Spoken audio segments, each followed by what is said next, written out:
নমস্কার, অধিক রাত্রের শুভেচ্ছা। আশা করি সবাই ভালো আছেন। শীতের রাত, সবাই ঘুমিয়ে গেছেন। আর ধীরে ধীরে মহাদেব নিজেও নিদ্রা দেবীর কোলে প্রায় শায়িত। একটা সময় ঝিঝি পোকা ডাকতে থাকতো, কিন্তু এ যে শীতকাল, সেই জন্য ঝিঝি পোকার শব্দও সেরকমভাবে প্রকট নয়। কিন্তু এই রাত্রির বেলা মাঝে মধ্যে দু একটা বাইক যাচ্ছে, হয়তো তাদের কাজ আছে। আমি এই ফেসবুকে এসে অনেক কিছু দেখতে পাচ্ছি। আগামী দিনে আরও বেশি বেশি দেখব এবং নিজেকে অনেক বেশি সেখান থেকে শিখতে পারবো, জানতে পারবো, কারণ জানার শেষ নেই। অনেকেই এত সুন্দর সুন্দর গান এখানে পোস্ট করেন, খুব ভাল লাগে। অনেকে নৃত্য পরিবেশন করেন, খুব ভাল লাগে। অনেকে আবৃত্তি পরিবেশন করেন বা আবৃত্তি পাঠ করেন, কবিতা আবৃত্তি করেন, ভালো লাগে। কিছু কিছু সময় টানতে টানতে রিলের মধ্যে দেখি বেশ পুরনো দিনের পুতুল নাচ বা বিভিন্ন নৃত্য, তারপরে বিভিন্ন রকম সামাজিক কথা বা ছবি, বিভিন্ন রকম পোস্ট, রাজনৈতিক পোস্ট, সেগুলো তো আসে, সেগুলো সবার মোবাইলেই আসে।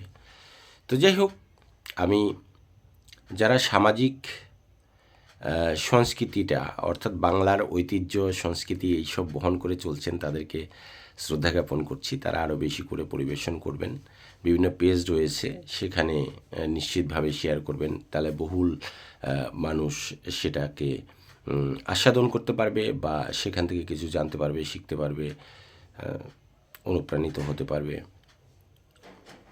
তো আমি অ্যাকচুয়ালি কোনো বিষয়েই সেই রকমভাবে পারদর্শী নই। একটা প্রবাদ আছে, না হেলে না জেলে, মানে না হাল ভালো বাইতে পারি, না জাল ভালো বইতে পারি। তো সেরকম একটা পরিস্থিতিতে দাঁড়িয়ে তো যাই হোক, সব কিছুই কিছু কিছু করে শিখেছিলাম। কিছু কিছুটাই আপনাদের সামনে পরিবেশন করি মাঝে মাঝে। আজকের পরিবেশনও সেই অ্যাস্ট্রোলজি নিয়ে।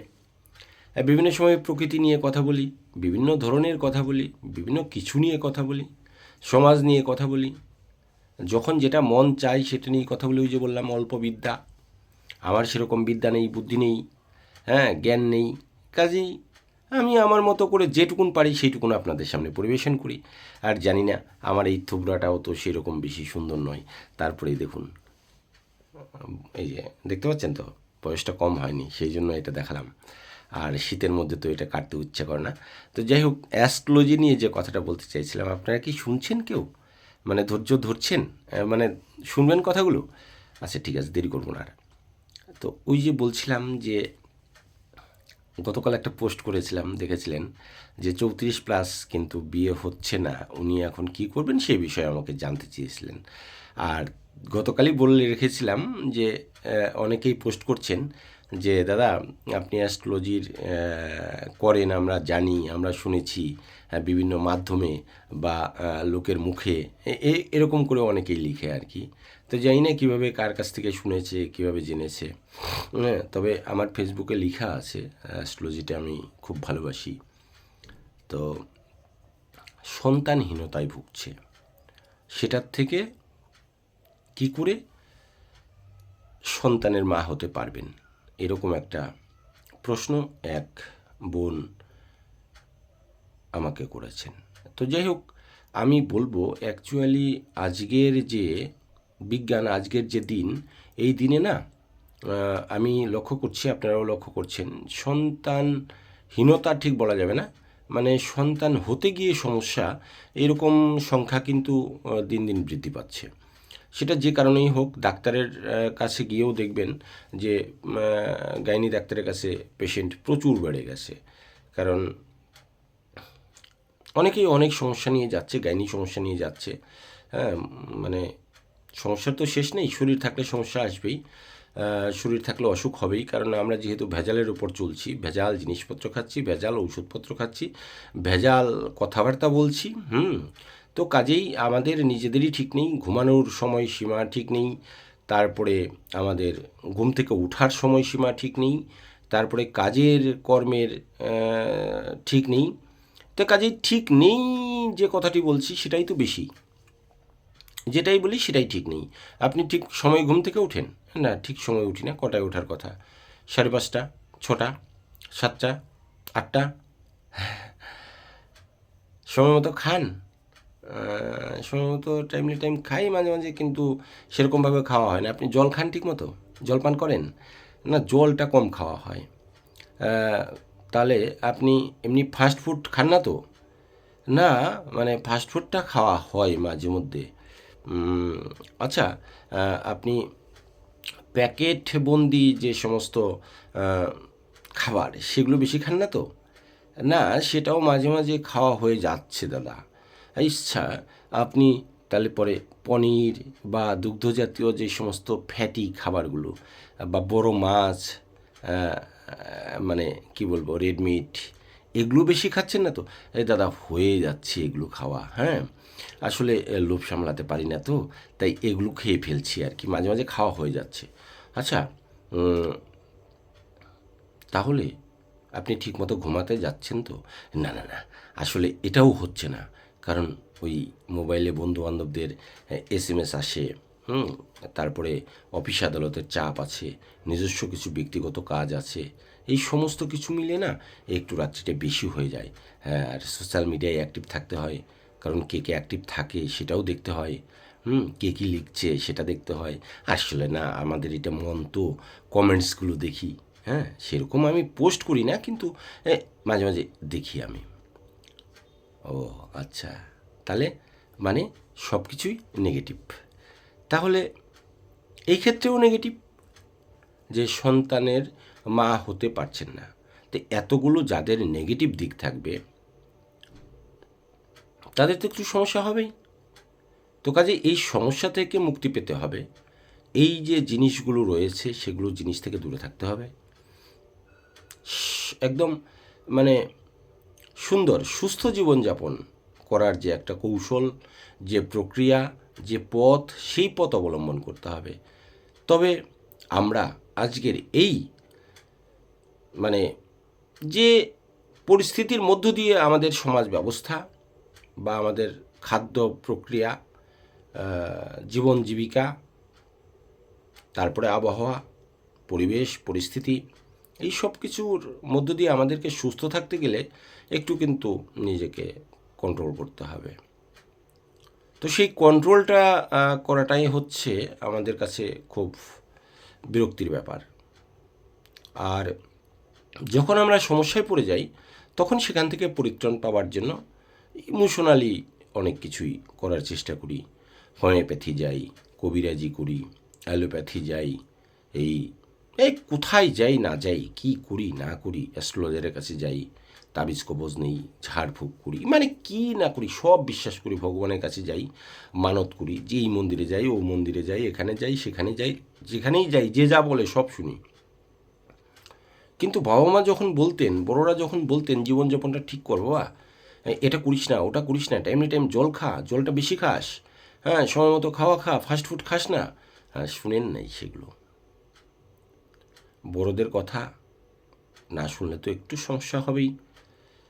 মানে বড়রা মাথায় রাখতে হবে সব কথা আপনার ভালোর জন্যই বলে, হয়তো সেটা বুঝতে আমাদের অসুবিধা হয় বা মেনে নিতে অসুবিধা হয়, কিন্তু বড়রা কিন্তু চেষ্টা করে যাতে ছোটরা ভালো থাকে। কারণ ছোটদের প্রতি স্নেহ, মায়া, মমতা, কারণ তাদের কাছে ছোটরা কিন্তু পরবর্তী প্রজন্ম।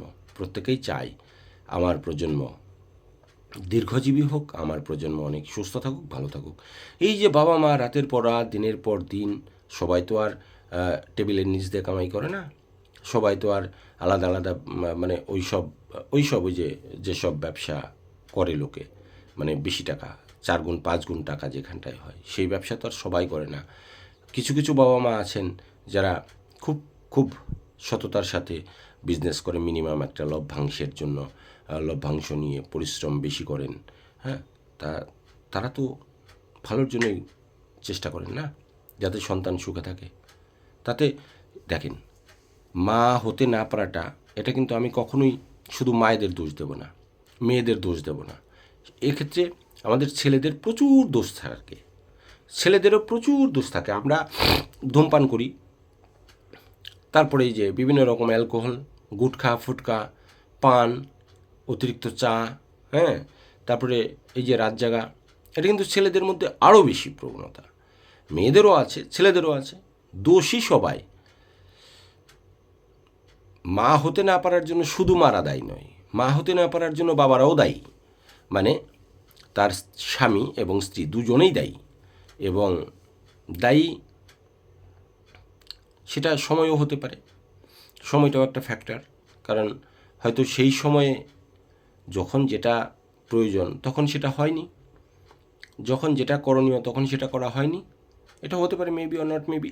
তারপরে আবার কিছু থাকে যে ধরুন আমরা কাজকর্ম একদমই বন্ধ করে দিয়েছি, পেটে অনেক বেশি মেদ জমে গেছে, তাহলে বেশি মেদ হলে বিভিন্ন রকম সমস্যা দেখা দিতে পারে। যদিও আমি ডাক্তার না, এগুলো ডাক্তাররা বলবেন।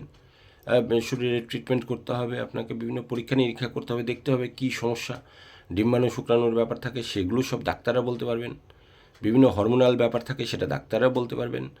না হলে বিভিন্ন প্রসেসিংয়ের ব্যাপার থাকে, সেগুলো করতে হবে।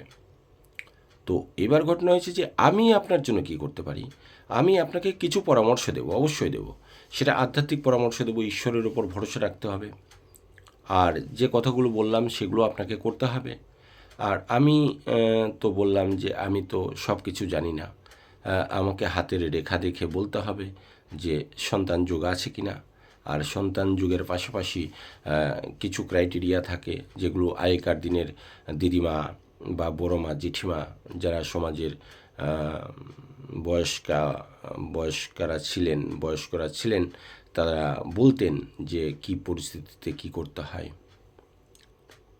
যদিও আধুনিক মেয়েরা অনেক বেশি জানে, তবে প্রাচীন তো প্রাচীনই থাকে, তাই না? পুরনো তো পুরনোই থাকে, প্রবাদ আছে পুরনো চাল ভাতে বাড়ে। হ্যাঁ, তো কাজেই তাদের কথাও আমাদের শুনতে হয় কখনো কখনো। তো গ্রামীণ কিছু সিস্টেম থাকে, গ্রামের মানুষ কিছু রকম কথা আগে বলতেন। কারণ আগেকার দিনের আমাদের দিদা ঠাকুমা যারা ছিলেন আরও আগে, তারা তো অনেক বেশি সন্তান প্রসব করতেন বা ধারণ করতেন, তো তারা পরিশ্রমও বেশি করতেন। কিন্তু আজকে হচ্ছে না সেটা। খাদ্য খাবারের ঝামেলা রয়েছে বিভিন্ন রকম, যে আপনি ফলটা যে খাবেন সেটাও তো স্বচ্ছ নয়। সে সবগুলাই যে এবার বাড়ির গাছের হলে ঠিক আছে, সব ফল কি আর বাড়িতে চাষ করা সম্ভব? সমস্ত খাবার কি বাড়ির থেকে চাষ করা সম্ভব? আমাদের কি অত জমি জায়গা আছে যে ধান থেকে শুরু করে সবজি থেকে শুরু করে সমস্ত কিছু আমরা বাড়িতে তৈরি করব? প্যাকেটজাত যে তেলটা যে খাবো সেটাই যে ভেজাল না, সেটার কোন গ্যারান্টি আছে? মাছটা যে খাচ্ছি সেটা যে ভেজাল না, সেটার কোন মানে আছে? তবে আমাদের এই সব জায়গা কিন্তু খুব একদম মানে, যাদের সমস্যা আছে তাদের তো আছেই, যাদের সমস্যা নেই তাদেরকেও আগামী দিনের জন্য আমি মানে সতর্ক থাকতে বলবো যে এই সমস্ত সমস্যা কিন্তু আসা শুরু হয়েছে এবং আগামী দিনে এই সমস্যা আরও বেশি প্রকট হওয়ার সম্ভাবনাও রয়েছে। কারণ বিভিন্ন রকম বুঝতেই পারছেন, পারিপার্শ্বিক চাপ, হ্যাঁ, তারপর অসুখ বিসুখ, ঔষধপত্রের কোনটায় কী ক্রিয়া বা তার কি পার্শ্ব প্রতিক্রিয়া, এই সম্পর্কে তো আমার আইডিয়া নেই।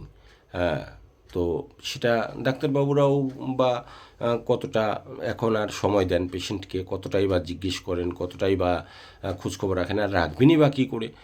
একটা সমস্যা হলে হয়, একটা ডাক্তারের কাছে আমরা তো যেতে পারি না। আমার দাঁত খারাপ হলে দাঁতের কাছে যাই, চোখ খারাপ হলে চোখের কাছে যাই, নাক খারাপ হলে নাকের কাছে যাই, চুল খারাপ হলে চুলের কাছে যাই। কি মানে এক একটা অঙ্গ প্রত্যঙ্গের জন্য এক এক ডাক্তার। তো কোন ঔষধ খেয়েছি, কোন কালে খেয়েছি, তার কি সাইড ইফেক্ট হয়ে আছে, সেটাও তো আমরা জানি না। তা আমরা জানি কি সেই ডাক্তারবাবুকে আমরা সব বলতে পারবো ডিটেলস আমার জীবনের? সেই আজকে ধরেন ধরেন যার বেবি হচ্ছে না, তার বয়স যদি 30-35 হয়, 35 বছর আগে কী কী হয়েছিল, হ্যাঁ, ম্যালেরিয়া, টাইফয়েড কী হয়েছিল না হয়েছিল সেগুলো বলা সম্ভব? আর তার পক্ষে, একটা ডাক্তারের পক্ষে শোনাও সম্ভব? একটা ডাক্তারের এমন এমন ভালো ডাক্তার রয়েছেন, ডাক্তারবাবুরা রয়েছেন যাদের প্রচুর পেশেন্ট, 50 জন, 60 জন, 100 জন পেশেন্ট দেখতে হয়।